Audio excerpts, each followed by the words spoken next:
Welcome to the Throttle Up Leadership Podcast. Our theme for 2025 is the future of work. Meaning is the new money.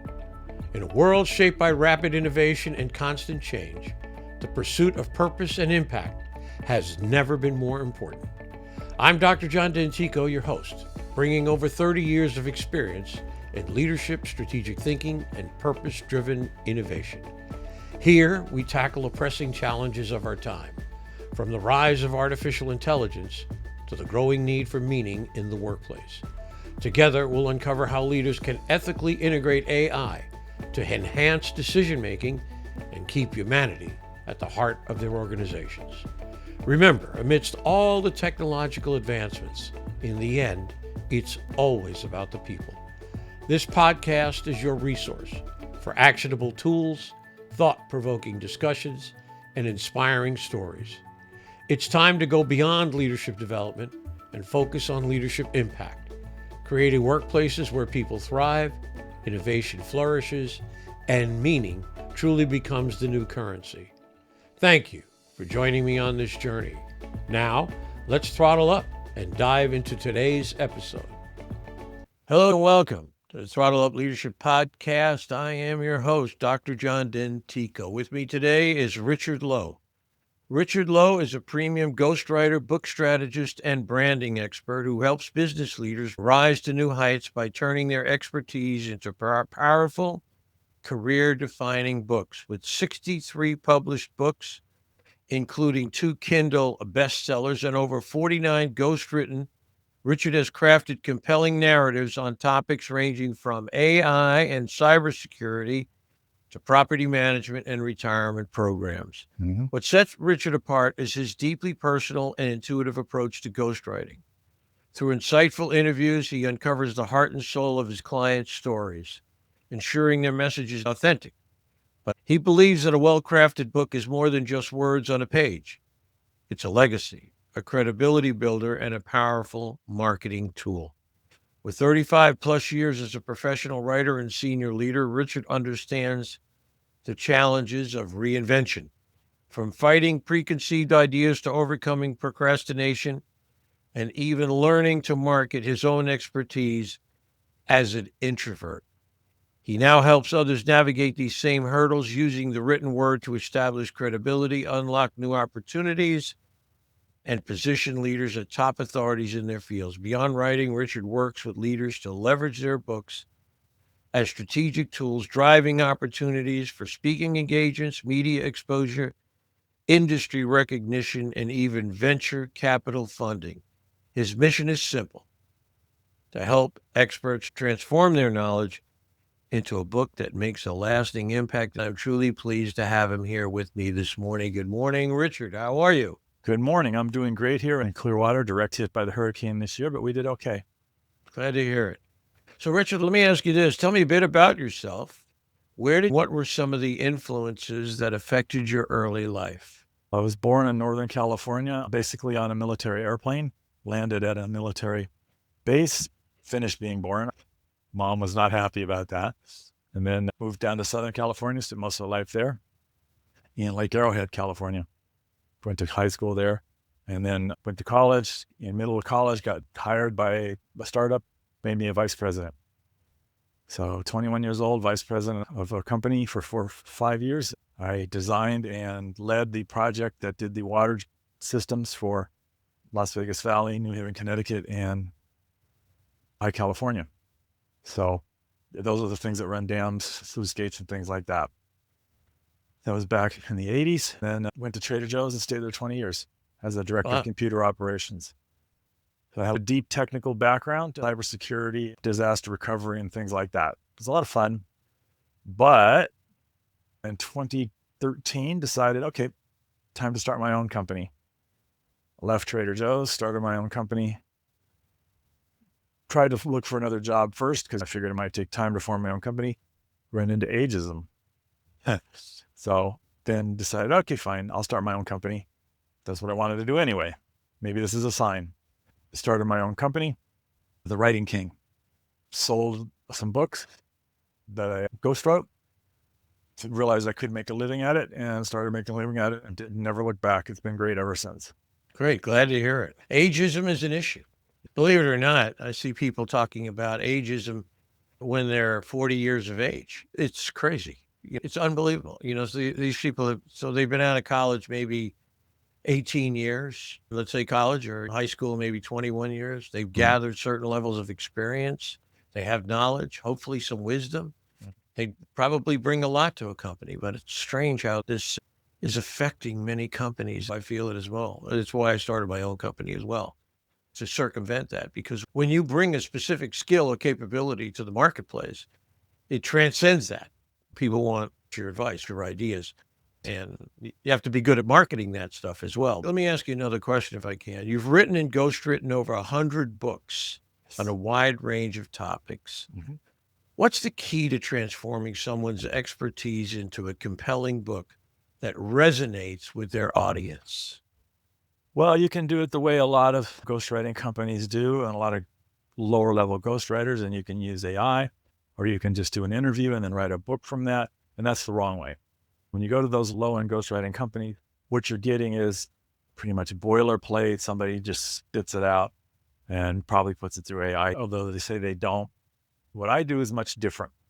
If I were interviewing you, after we signed for a book, we would spend several weeks having interviews, and I would learn the emotions that you want the book to experience, the audience that you want the book to have, why they want to buy the book, why you want to sell the book, what you want to use it for.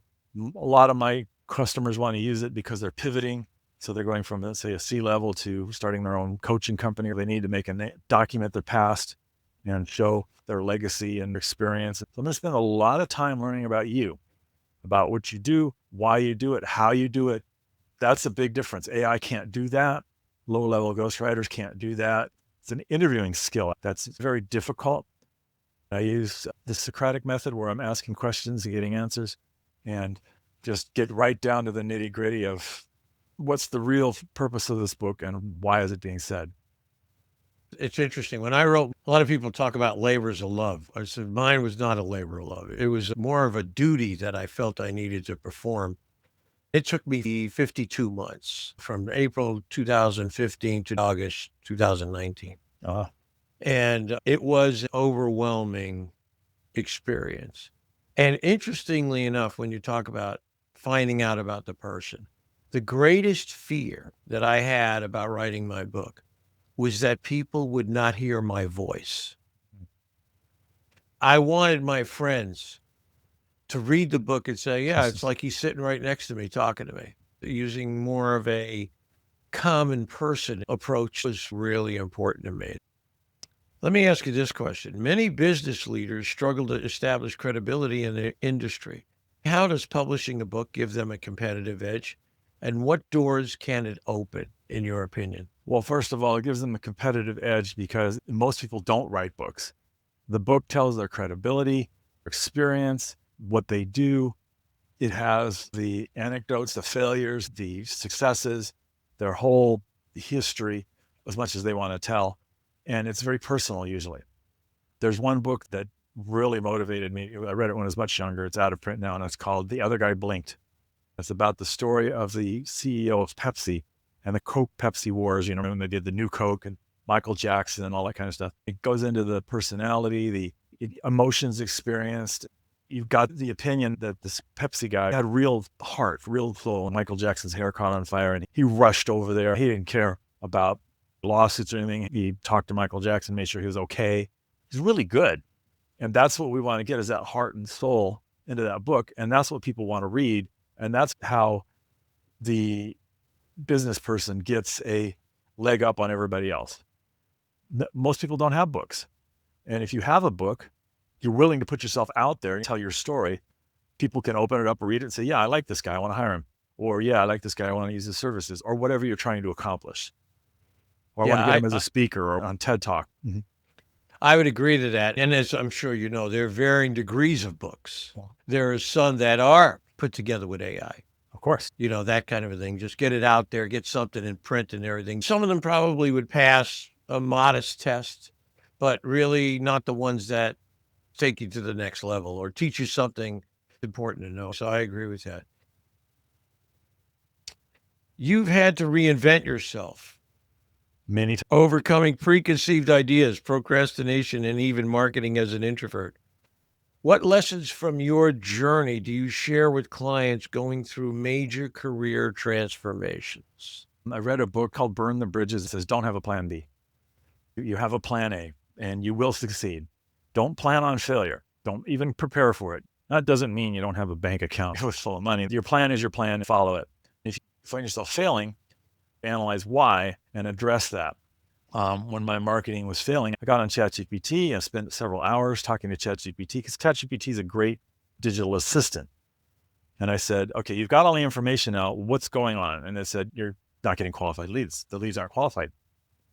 And I said, well, okay, I didn't know that. Thought I was doing pretty good. And I said, how do I fix it? And it said, well, you do this and this and this. So I started my own podcast and started inviting people who are qualified to it and have a chat with them. And that leads to the network and join particular networking groups, things like that. And it really worked. You have to get to the right reason and you have to do it fast. The world changes fast. If it's not working, change. And you should know that within a matter of, in marketing, probably a week or 2 or 3. In a lot of processes, you should know it overnight. Like cars aren't selling now. Why aren't they selling? Why haven't they fixed this? They've been selling for years.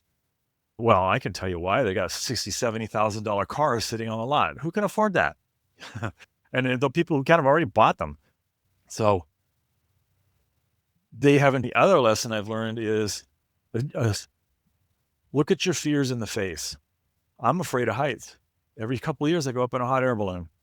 I'm afraid of small spaces. Every few years, I go down in a cave and hike, which is an interesting experience because you get creepy crawly critters crawling all over you and it's totally dark and you're swinging on ladders and things. I always have a guide to make sure if I die, at least somebody finds the body. But confront your fears. I had a fear of talking to people because I was super shy. Picked up the camera, started photographing lots of people, photographed 1,200 performances, did hundreds of photo shoots. Finally, I could take the camera, put it aside, and just talk to people like I am now. 15 years ago, I couldn't do this. I couldn't do these kind of podcasts. People are scary. Yeah, I understand that. I take that to heart. You're right. I have a $20 account, everyone. And shut off the switch that says train the rest of ChatGPT. Me too. I've created a wall, in a sense. And I've uploaded several documents, my book. I've uploaded things that I've written. I'm going to put more up, what's called SRT files. I think you're familiar with an SRT file, the transcription files from podcasts. Mm-hmm. It helps me flesh out things that I haven't thought of. It creates pathways. And it says, hey, maybe you want to think about this. Have you thought about that? Mm-hmm. I'll be honest, I'm doing a presentation next week at a cyber conference. And I use ChatGPT to create the presentation proposal and to write my bio. And it was, the funny part was, and it's got all the stuff in there. So I'll just say, listen, I'm doing this conference. Hey, ChatGPT, go out and take a look at this website. Okay, got it. I said, okay, write me a bio. And oh, by the way, and it does. He said, let's put this in. Let's take this out. Put this in. Take this out. That kind of thing. Finally, it finished the bio. And I wonder who that guy is. Who is that guy? It's that kind of thing. And you sit back and go, wow, it's incredibly powerful. And I think it's very, very helpful if you use it the right way. To go back to your point about the interview, you have to remember that in the end, it's always about the people. It's always about the people in the end. And we can't forget that. But all these tools are just incredibly magnificent. Writing a book can feel like a massive undertaking. It did for me. I can't tell you how many times I took the book and threw it in the corner and said, I'm never going to do that again. And then about 2 or 3 weeks later, I'd pick it up and say, no, we got to finish this thing. It's got to happen. What are the most common fears? Understanding that it's such a massive undertaking. What are some of the most common fears or obstacles your clients face? And how do you help them overcome those obstacles? The primary thing that I sell is time. Basically, they're busy executives or busy coaches. Some of my audience is seniors. I write legacies for seniors. They have limited time. What I buy is time. They all go off and do their thing. Other than a few interviews, they don't have to worry about the book other than the revisions. Instead of spending hours writing and trying to get it perfect, I do that for them. That's the first fear we have to overcome. The second fear is they don't know how to write. So they think they have to learn how to write. No, they don't. They can hire somebody to do that. And I offer two services. One book coaching, if they want to do it themselves, and one is ghostwriting, if they want me to do it. Of course, there's a different price point for each, but I can do either one. And the book coaching can be very valuable if you think you've got the time and you don't really got the writing down, or maybe you don't have your idea fully developed. I can help brainstorm. So those are the two main things. Another one is, will people likely read? Is it in my voice? Does it really get my thoughts across? What if I get this thing done and nobody wants it? It won't sell. All these kind of things. I talk to everybody about all those fears, whatever they are. Not selling it is a big one. How will anybody want to buy it? That's why I spend that time up front in interviews to find out who their market is and why their market wants to buy it. If you're not writing for a market, then the book's going to sit on the coffee table and maybe 50 people are going to buy it. If you know who the market is, then you can promote to that market and you can actually sell copies.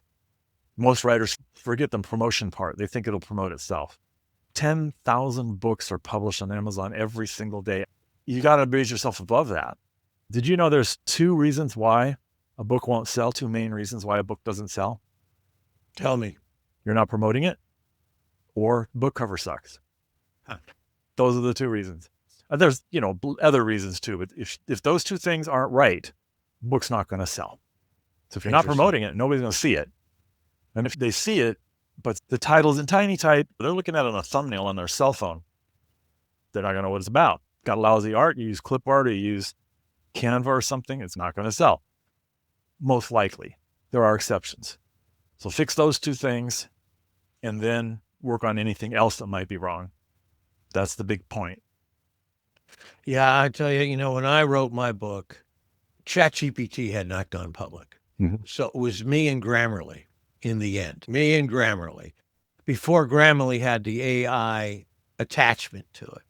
Reading manuscript after manuscript. As I like to say, changing happy to glad. 1 minute you're looking, you say, am I happy or am I just glad? I'm not sure. I have to think about this. Where do we put the period? You know the game. That kind of a thing. Had two editors.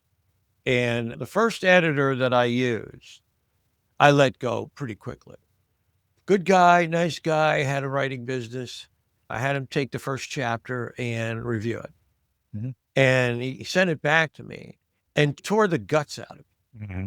I remember there was a quote, because I had about 121 or 122 citations in it. So one of the most important citations that I thought, it was a linchpin in the first part of the book. He tore it out. I said, you can't do that. Everything spins on this particular thing. Then I hired a woman who had a business. Mm-hmm. And what she was doing was farming the book out to junior people. That's common. I'm sure she had a business, and then she farmed out a chapter to this particular individual, and I could tell right away. You can read it, you can see it right away. Of course. All the comments, the line outs, the red lines, this has got to go, this doesn't make any sense. Gone. She was gone. After that, I said, listen, I just got to do it myself. It's got to be me. Are there mistakes? Probably. But as you well know, every book has mistakes. And so for me, it was a journey. Any reflections on that? Just curious. First of all, a good editor is gold. I have an excellent editor that I use all the time. Her name is Jennifer Jazz, and she is phenomenal. She does it herself. She doesn't farm it out, and she just does it right. The other thing is 90% ready and having it out there, 90% correct, is much better than published. I call it the 80% rule or 90% rule. Get it done. You don't need to have it perfect. Work on your website. I tend to be kind of a semi-perfectionist. No, just get it done. Move on to the next thing. Get it done. I started my own podcast and I want to make it perfect. Now I just nope, just do it. So I'm doing it as a daily podcast, and it's a lot of work, but it's working very well because I choose leaders who want to be on it, and we have good conversations, and it does what I want it to do.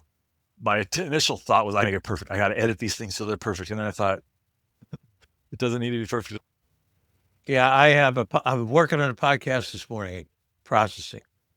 And I got to this one piece. I'm sure you're familiar with description. I am. to do the transcriptions. And I couldn't get this piece of transcription to actually show up. And I'm pretty good with it now. So I know how to detach the audio, rework this, cut this piece out. Couldn't get it to do it. So I contacted tech support. They have wonderful tech support. And they look at it and they make suggestions of different things. Most of the time, it fixes it. Mm-hmm. So we tried to do it that way. It didn't work. And today I said, there's only one way to fix this. I'm going to cut that piece out. It gets dropped on the cutting room floor. It's not that important. It doesn't change the meaning. There you go. I like to have it there because that's what the person said, but I don't think she's going to remember what she said. It's been a month and a half.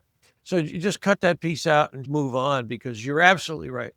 Get it done, put it out there, keep processing, keep moving it. And the same thing with the book. There comes a time when you have to say, I can't do anymore. And I'm done. Just get it done and out there. Get it done. You can always, if you self-publish, you can always re-upload a new version.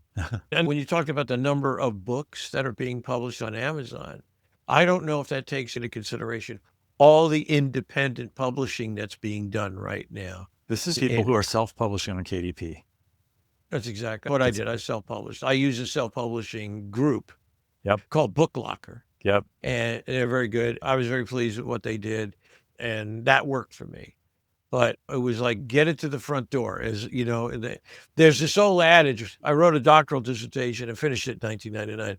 In those years, we'd say, what's the best doctoral dissertation? And the answer was the one on the shelf. Exactly. Right? The one that's done. Let's move on a little bit. And I want to ask you another question. Beyond just publishing, you help leaders use their books strategically for speaking, media exposure, and even funding opportunities. Mm-hmm. What are some of the smartest ways professionals can leverage their books for career growth? You got any specifics on that? You can use your book to get speaking engagements, number one. A lot of my authors do that. They go on the speaking circuit, and then they quickly get into the paid speaking circuit where they're doing keynote speeches. The book cements that. A couple of authors have done TED Talks from their book. The TED Talk really pushes you up because now you can use that to promote yourself. The reality is, and others talk, but it's promoted and well thought of. And if you can get on a TED Talk, you're doing pretty good. I believe a TED Talk actually costs money to be on. I don't think it's free. I didn't know that. I have a goal to do one, but I haven't really explored it yet. I didn't know that. Yeah, there's companies that prepare you for it, and they're fairly expensive. The next thing they can do is it's your content. You've written a whole book, say 200 pages long. This is your content. You can pull out blogs, speaking notes, little snippets. You can make videos out of it. You can do all kinds of things. It becomes your basis for your content. You run out of stuff from there, which is unlikely, write another book. You got your quotes, your stories, your life in there. Use it. It saves a lot of money in the long run because you're not paying people to come up with those ideas. You've already got them. You get press loves books because they love to say, John wrote this book and now he's an expert in this thing. It gives that added credibility and makes stories sell better. All kinds of other reasons why a book can be used. You put it on your website. I'm the author of. You put it on your LinkedIn. I'm the author of. I'm busy writing a book called The Ghostwriting Advantage that is going to be part of my brand for ghostwriting. It talks about it from the person who's hiring a ghostwriter's point of view. What do they need to look out for? What do they need to do? I'm going to finish it probably this month and have it out next month. Good. And seriously promote the thing.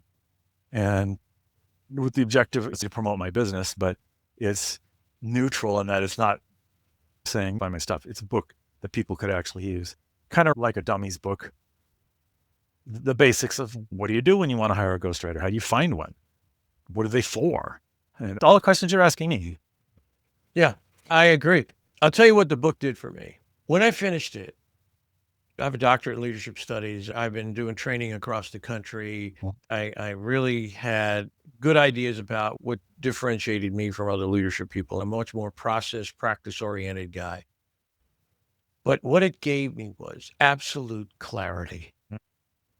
It was crystal clear about what I promoted, what I thought about, how I brought those pieces together. And it helped me be better in marketing myself. Yes. Because one of the things I did, and I would recommend this, I was a member of the Alliance of Independent Authors, ALLI. I was too. Yeah. And one of the things that they publish was a list of bona fide, if we can call them, book contests. Yeah, they do. They do. There are book contests, as you know, that are just scams. Most You of pay them are. them. So I entered 4 or 5 of the highly touted book contests where they run it straight. They have about 20 or 25 readers that read your book. They give their opinions. And I won. I was a finalist in one of them in the UK. And I wasn't a finalist in one in the US, but the feedback I got, for example, from the one in the US, one of the reviewers said, this is a master's degree in leadership in one book. Nice. And I use that line. It's a valid line. It's what somebody said.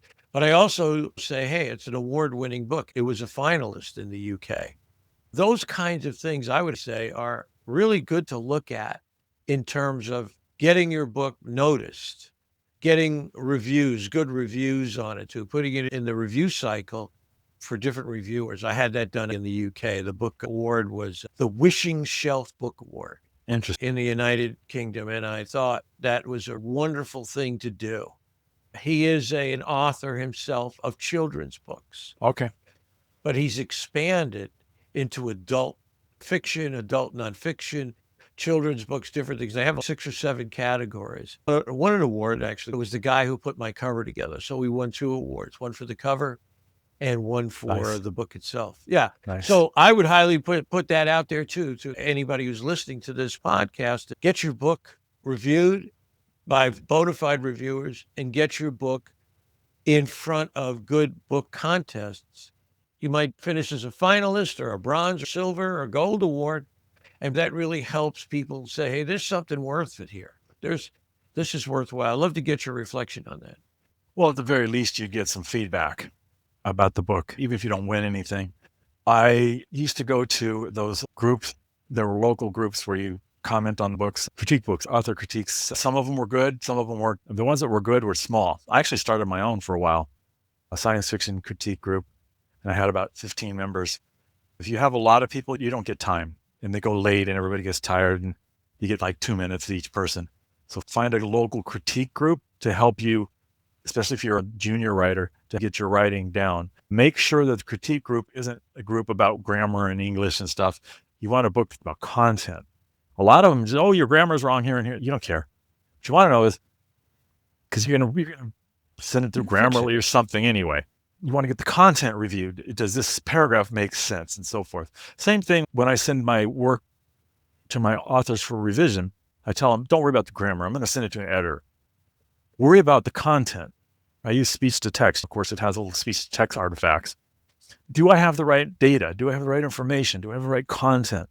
I haven't considered awards yet, but that sounds like an excellent way to get feedback and possibly some kudos and maybe some quotes for a book that I hadn't even considered. That's a good idea. Of course, you always take the chance that they're going to read it and say it's garbage. I would highly recommend Wishing Shelf. In fact, I'll send you the link. He's a wonderful guy. Awesome. Who runs it in the UK. He spends a lot of time in Sweden as well. So Okay. his pen name is Billy Bob Buttons, and his real name's Edward, and he's really a great guy. So we're getting close to the end. Let me ask you this question. If you had a magic wand, it could change one thing about the professional approach to personal branding, thought leadership, writing, and using in the world that you live in, what would that issue be, and why did you choose that? If I could change one thing, I probably would have started writing more before I left corporate. Staying in corporate was good because I built up a nice savings, so it let me do what I'm doing. But it wasn't for me, and I didn't recognize that. Interesting enough, I'm making more money now than I was then. But I was making plenty of money. I was seemed to be fulfilling. And I did the usual things that people do in corporate. What do they call it? Cognitive dissonance, where you're in a bad situation, but you make up all these things to make it look good, bad marriage or bad job or something. And I've realized since then, I stayed in there way too long. I would have been much happier being self-employed. Self-employed has its own challenges. I'm in charge. I'm also totally responsible if I fail. But if I need new customers, I just got to figure it out and go get them. I don't have to worry about some bonehead like one of my jobs where they destroyed the company doing stupid things. All the lower levels were saying, don't do this, don't do this, don't do this. They didn't get enough venture cap. And we were saying, you need to get more. You need to consider marketing. And the company basically got bought at horrible prices. I wish I'd started sooner because I would have had more control. I would have started as a side gig and then built it up, because then I would have had something to back on and then moved over there. But, you got what you got. I do have one more thing to talk about if you have an extra minute or two. Sure, go. My favorite client, my favorite project, it's an interesting one. A lady came to me. Her name was Doris. She was in her late 70s, and she wanted me to write something for her. She knew she only had a few years left, and she wanted to take all of her, every morning she got up and she scribbled down all of her dreams. And she gave me this box, this is handwritten notes, said, I want you to take this and make me a book, a novel. Her sister transcribed it for me, thank God. We wrote a novel. It's called Gators in the Soup. It's on Amazon. It's the story of two gators who wander around the magical swamps and stuff in the enchanted land of Florida. And called a different name, but it's Florida because that's where she lives, and had magical adventures building up to a magical fight. And it was aimed at the young adult, and it was magical. I mean, it was good. And I gave it to her, and she held it in her hands. She looks up at me, and her daughter was there, and she says, this feels almost as good as when I held my daughter in my hands for the first time. Wow. Yep. That's something. And I just, wow, okay, that's why I'm doing this. Occasionally the client says, no, thank you. And that's like, but this one was good. She got her wish in her lifetime. I was able to deliver it. She'd had that wish since she was a kid. And I was just so happy with that. I didn't make a lot of money on it. She wasn't rich, and I didn't care. It was my first young adult book. They're actually different to write. They're different than you think. They have a whole different way of writing them. Young adults have the shortest attention spans. They have to write very differently. Children's books are different. Written a few of each of those, and love writing them. Writing's a challenge. One of my favorite expressions. I'll tell you two things that guided me when I was writing. First was the movie Sean Connery, Finding Forrester. Okay. He's this exceptional writer. He's won a Pulitzer, and he goes into hiding in an apartment on top of a group of buildings up near Fordham University. I know that area. It's up in Fordham Road in the Bronx. And he meets a young black man played by Rob Brown. And he's teaching him the technique. He's teaching them writing. And one of the things he says, and the thing that really I locked on to, was the first draft you write with your heart. The second one you write with your head. I remember that helped me so much, because when I didn't know what to write, I just leaned back and said, I'm just going to write today. I'm going to write for how I feel or what I think is right. And the other one was kind of a humorous one, and that is the great Yankee announcer, Red Barber. Okay. The great Yankee announcer, Red Barber, when asked one time, how hard was it to write? He said, oh, writing's easy. All you do is sit down at a typewriter and open a vein. True. And it's true. It's true. I thought those were two initial things that I latched onto that helped me over the rough spots. Indeed. Thank you, Richard, for your time this morning. I really appreciate it. It's been great. I wish you success in the future. It's been a blessing to have you here today. There's a lot of wonderful things, but it's not easy. It's worth it in the end. It is. So I appreciate it. Thank you very much.